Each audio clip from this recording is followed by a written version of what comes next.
Merhabalar, kanalıma hoş geldiniz. Bismillahirrahmanirrahim. İlmek yaparak başlıyoruz ve 7 tane zincir çekiyoruz.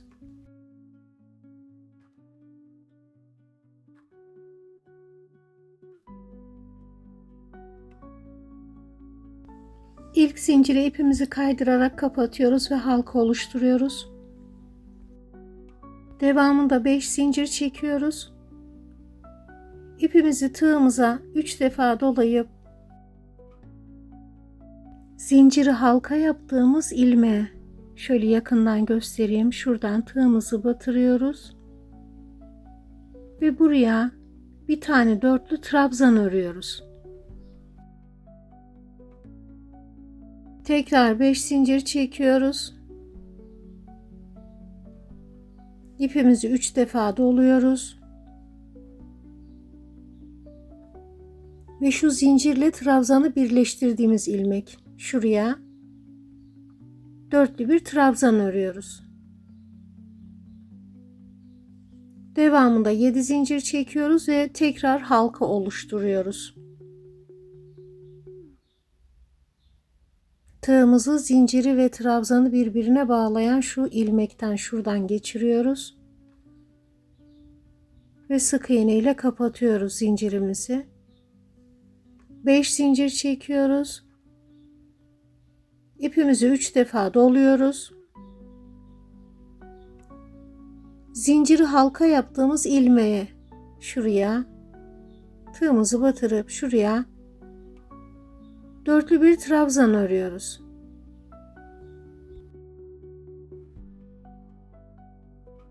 Tekrar 5 zincir çekiyoruz. Tekrar dörtlü bir trabzan örüyoruz. Aynı şekilde aynı yere.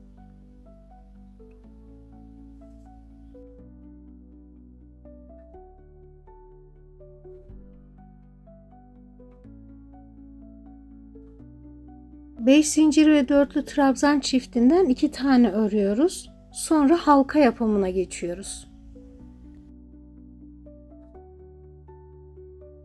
Halka için 7 zincir çekiyoruz.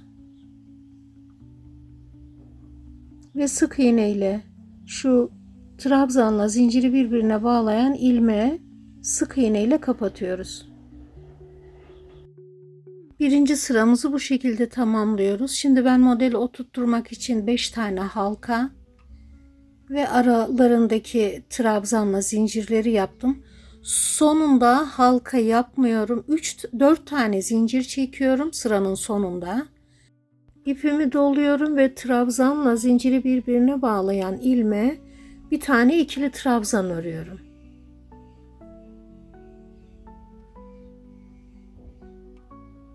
Buradan 5 zincir çıkıyorum. İpimi 2 defa doluyorum ve şu oluşturmuş olduğum halkanın içerisine üçlü badem yapacağım. Üçlü trabzanla.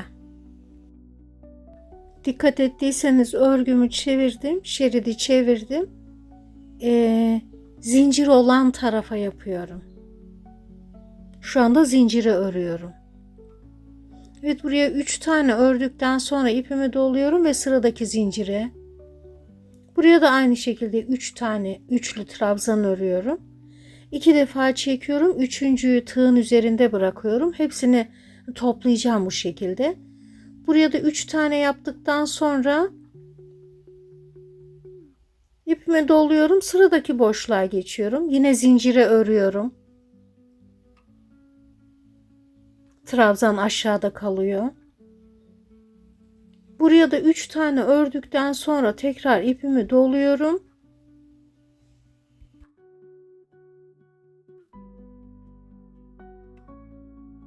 Ve şuradaki 7 zincirden oluşan halkamız vardı. Oraya da 3 tane üçlü trabzan örüyorum aynı şekilde.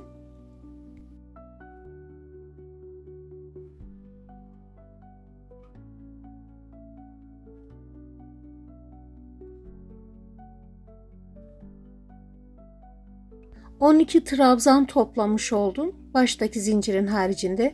Şimdi hepsini birden kapatıyorum. Evet, ipimi çekiyorum. Sonra şu en son ördüğüm trabzanın altından tığımı geçiriyorum, ipimi alıyorum ve sık iğne ile kapatıyorum burayı. Sonra 5 zincir çekiyorum ve zincir halkasının içerisine şuraya sık iğne ile kapatıyorum.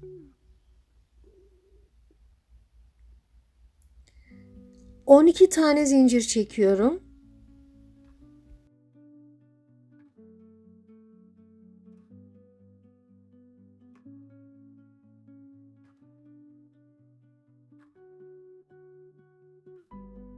Ve buraları geçip sıradaki halkaya, zincir halkasına sık iğne ile kapatıyorum.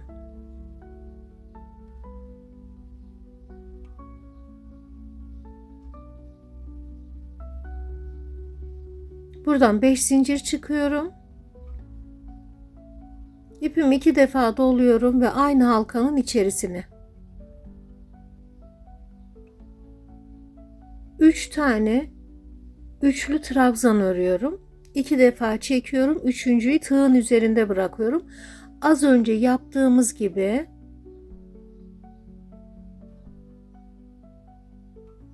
bu şekilde trabzanları toplayacağız. Sonra sıradaki zincire, şu zincir boşluğunun içerisine, buraya da 3 tane üçlü trabzan, ikisini çekiyorum, birini tığın üzerinde bırakıyorum.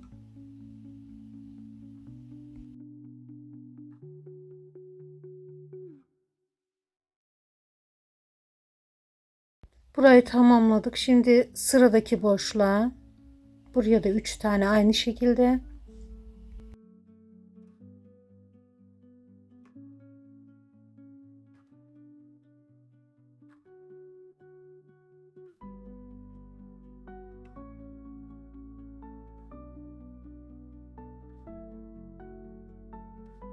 Ve son olarak halkanın içerisine de 3 tane örüyoruz.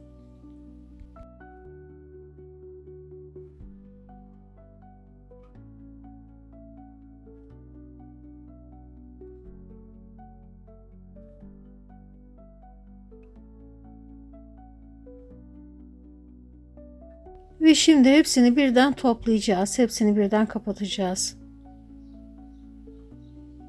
İpimizi bütün ilmeklerden geçiriyoruz. Sonra en son ördüğümüz ilmeğin altından tığımızı geçirip ipimizi tekrar alıyoruz ve sık iğne yapar gibi burayı kapatıyoruz. 5 tane zincir çekiyoruz ve halkanın içerisine sık iğne ile kapatıyoruz. Ve sıradaki halkaya buradan zincir çekerek geçeceğiz. 12 tane zincir çekiyoruz.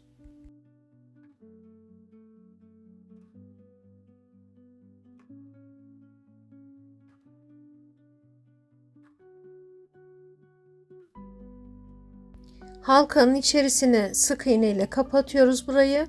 Tekrar 5 zincir çıkıyoruz ve tekrar, evet, şurası gibi bir boş bir dolu yaptık. Şimdi dolu yapacağız ve buraya trabzanlarımızı örmeye başlayacağız. Trabzanları kapattıktan sonra son 5 zincirimiz, onu da zincir halkasının içerisine sık iğne ile kapatıyoruz. Burada yanlışlıkla halka oluşturmuşum, editlerken fark ettim, affedersiniz. Halka oluşturmuyoruz. 15 zincir çekip dönüyoruz ve sık iğnenin tepesine ikili trabzan örüyoruz. Sonra 7 zincir çekiyoruz ve burada halka oluşturuyoruz. Şu olmayacaktı. Baştaki olmayacaktı. 7 zinciri çektikten sonra trabzana belinden dolayıp kapatıyoruz.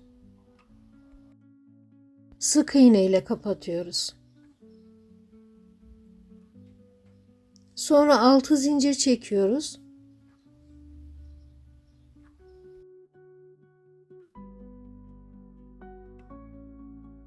Ve şu ilk sıradaki zincirle trabzanın bağlantı noktası şurası. Şöyle göstereyim. Şuradan tığımızı batırıyoruz. Öteki zinciri de alıyoruz.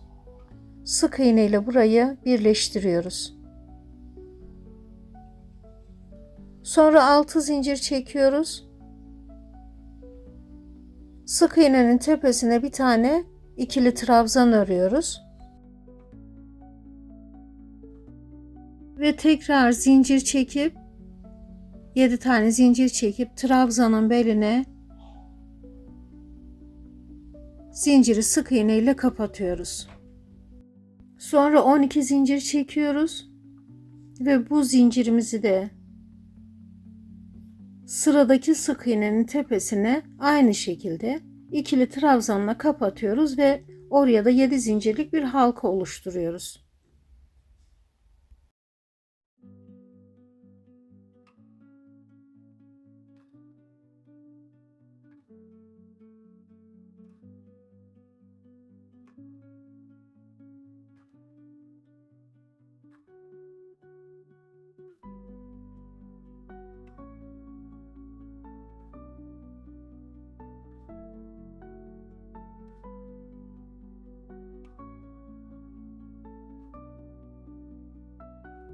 Sonra tekrar 6 zincir çekiyoruz. Ve sıradaki zincirlerimizi birleştireceğiz. Yine en alttaki zincir ve trabzanın birleştiği noktadan tığımızı batırıp öteki zincirimizi de alıp sık iğne ile bunları birleştiriyoruz. 6 zincir çekiyoruz ve sıradaki sık iğnenin tepesine ikili bir trabzan örüyoruz.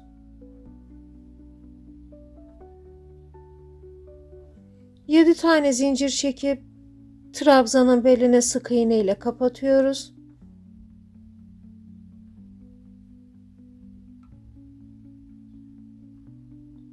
On iki tane zincir çekip sıranın sonundayız zaten. Şuradaki halkanın içerisine ikili trabzanla kapatıyoruz.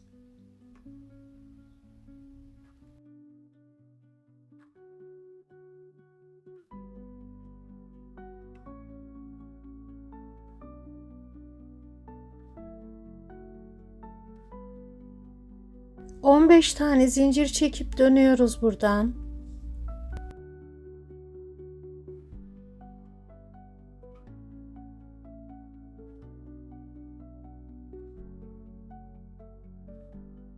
Ve şu 7 zincirlik halkanın içerisine sık iğne ile zinciri kapatıyoruz. 5 zincir çekiyoruz. İpimizi 2 defa doluyoruz. 3 tane üçlü trabzan öreceğiz halkanın içerisine. Öncekileri ördüğümüz şekilde. Üçlü trabzanı 2 defa çekiyoruz. Üçüncü çekişi tığın üzerinde bırakıyoruz. Evet, 3 taneyi halkanın içerisine yaptık. Şimdi zincir boşluğuna, sıradaki zincir boşluğunun içerisine aynı şekilde 3 tane üçlü trabzan örüyoruz.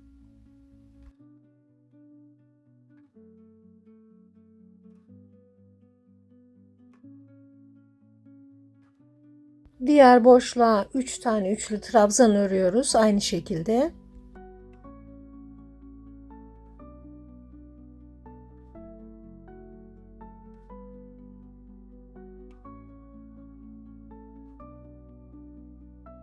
Ve halkanın içerisine de 3 tane örüyoruz aynı şekilde.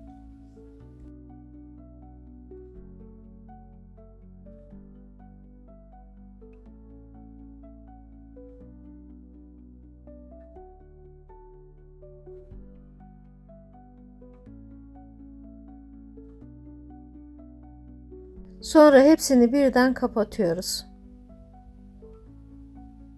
İpimizi aldık. Şimdi en son ördüğümüz trabzanın altından tığımızı geçirerek ipimizi buradan da alıyoruz. Ve ilmek yapıp burayı kapatıyoruz. Sonra 5 zincir çekiyoruz.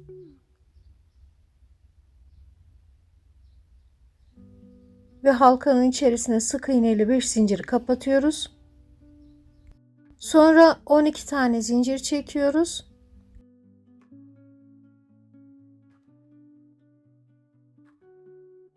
Ve burayı geçip zincir halkasının içerisine sık iğne ile burayı kapatıyoruz.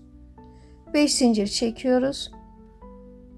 Ve tekrar trabzan yapımına geçiyoruz. Burayı ördüğümüz şekilde böyle bir boş bir dolu devam ediyor sıranın sonuna kadar.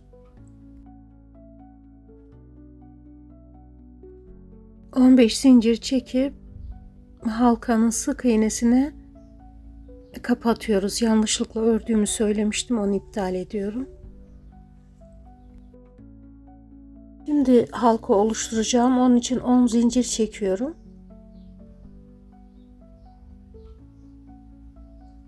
Ve 3. zincire kapatıyorum sık iğne ile. Sonra 6 zincir çekiyorum.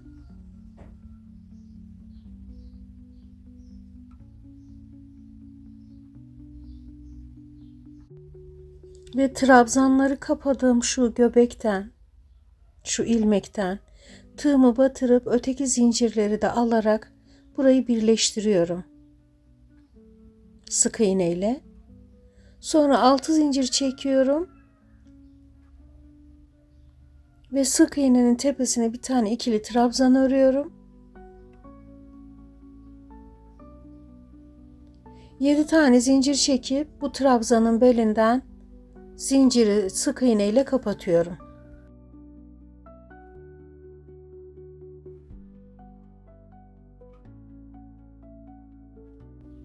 12 tane zincir çekip burayı geçiyorum.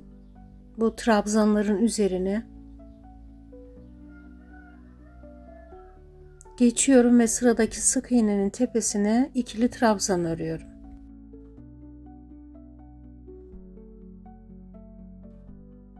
Yedi zincir çekiyorum ve trabzanın belini sık iğne ile kapatıyorum. 6 zincir çekiyorum ve yine trabzanları topladığım ilmekten tığımı batırıp şu zincirleri birleştireceğim. Sık iğne ile birleştiriyorum. 6 zincir çekiyorum ve sıradaki sık iğnenin tepesine aynı şekilde bir tane ikili trabzan örüyorum. 7 zincir çekip beline sık iğne ile kapatıyorum.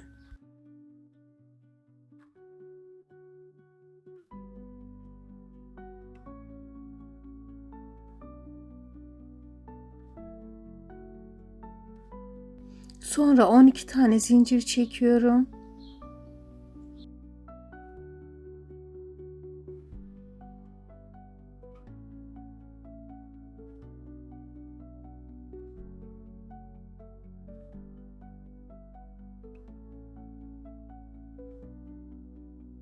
Sık iğnenin tepesine ikili trabzanla kapatıyorum. 7 zincir çekip yine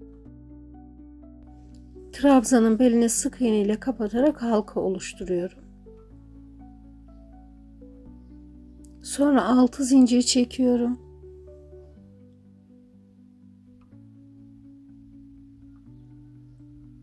Ve trabzanları kapadığım ilmekten tığımı batırıp şu zincirleri alarak birleştiriyorum sık iğne ile. 6 zincir çekiyorum. İpimi tağa dolayıp hemen ikinci zincire bir tane ikili trabzan örüyorum.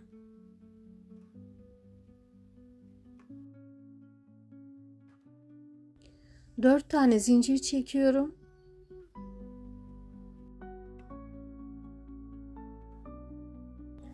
Dönüyorum ve trabzanın tepesine bir tane trabzan örüyorum. Sonra 5 zincir çekiyorum. İpimi 2 defa dolayıp oluşturduğum halkanın içerisine üçlü trabzan örüyorum. Diğer sıralarımızda yaptığımız gibi trabzanları 2 defa çekiyoruz. Üçüncüyü tığın üzerinde bırakıyoruz. Ve her zincir boşluğunun içerisine üçer tane örüyoruz.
Beş zinciri halkanın içerisine sık iğne ile kapadıktan sonra burada tekrar 12 zincir çekiyoruz.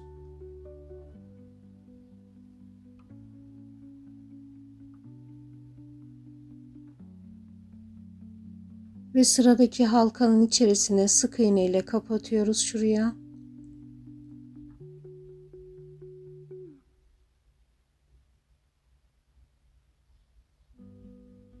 Beş zincir çekiyoruz. Ve tekrar trabzan oluşturmaya başlayacağız.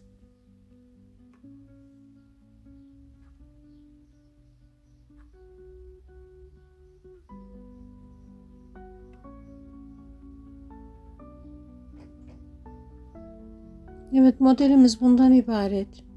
Devamı zaten gelir. Yeterince oturdu.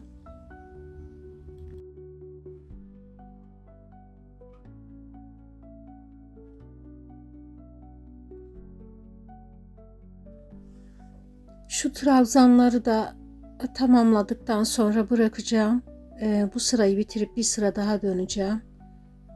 Sonra o şekliyle göstereceğim. Ama buraya kadar beraber ördüğümüz yeterli zannediyorum.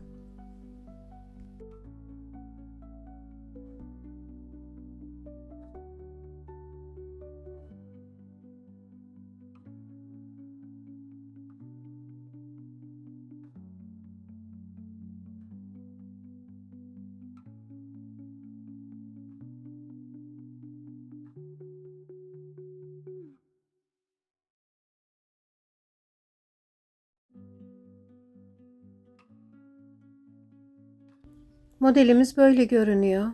Hoşça kalın, Allah'a emanet olun.